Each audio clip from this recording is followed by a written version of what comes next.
Hi, my name is Jackson Arnsdorf, and I'm going to talk today about leadership definition, what my personal definition is, my own leadership theory and philosophy, and also my leader identity.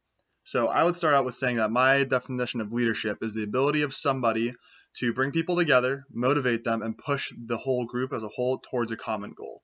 I got this definition because I firmly believe that and I'm not saying that leadership doesn't have a specific definition. It really depends on the situation because there's so many vast types of leadership from you're leading a multi-million dollar company all the way down to where you're leading a small group of guys on a basketball team or a baseball team.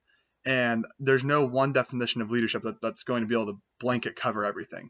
So the closest I can get to that is saying that the leadership, and it's basically how good is your leadership. So a good leader can bring people together, can motivate them to be better, and to push the entire culture and group as a whole towards a common goal. That's the big thing about leadership. So you're moving a group of people towards a common goal.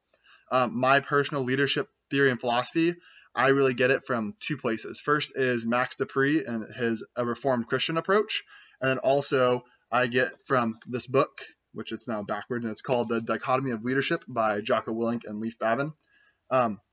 These are really the two main things I draw from in my own leadership. I would consider myself a servant leader. That's really how I would identify as like my style of leadership. And so through these two things, I feel like that's my main leadership strategy / theory / philosophy. I think that as a Christian, we need to have some sort of integration from our religion, from Christianity. And I think that Jesus, Moses, all of these big characters show us how to be a great leader, and a lot of them do it through servant leadership. And that's the big thing with Jesus, that Jesus was a servant to all people on earth and even sacrificed himself, which is the ultimate servanthood right there. I think he's a great example of how to be a servant leader, and I think Max Dupree's version of a Reformed Christian approach, really the main point is to lift up those who are underneath you. And I believe that is the best way to lead. You take the people who are at the bottom and you say, I'm going to lift you up and put you in a location, a situation to where you can succeed and you can help, this company, this organization, this team, whatever, and help us out. I think that's the biggest thing, is that you have to take people from the bottom, move them to the top, and say, I'm going to support you, give you the tools that you need to succeed. The other part that I draw from is from the book, The Dichotomy of Leadership, and honestly, all of Jocko's stuff. Jocko Willink is an amazing leader, has a ton of content out there about how to lead, and I think that part of my own theory comes from him, because this whole entire book is just about balancing the different dichotomies, and that is extremely important. A good leader is able to balance everything and find the middle ground, because the middle ground is where you're going to have the most success.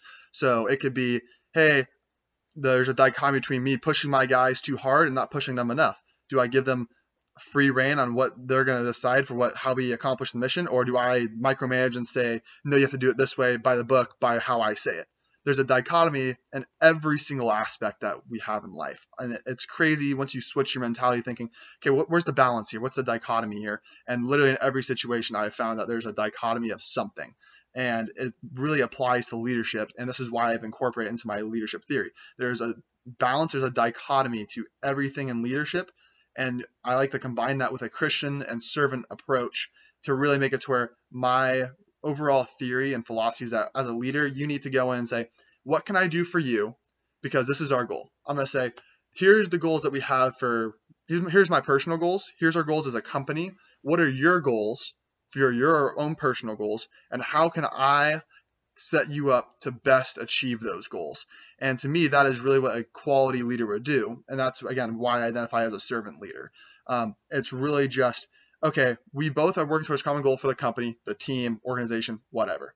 You are working towards that common goal, but you have your own individual goals. So how can I lift you up to accomplish your own personal goals, so that way you'll be more motivated and want to push for the company goals as well. That's my definition of leadership. That's my leadership theory and philosophy. I really think that you have to get in there and show people how it's done and serve them.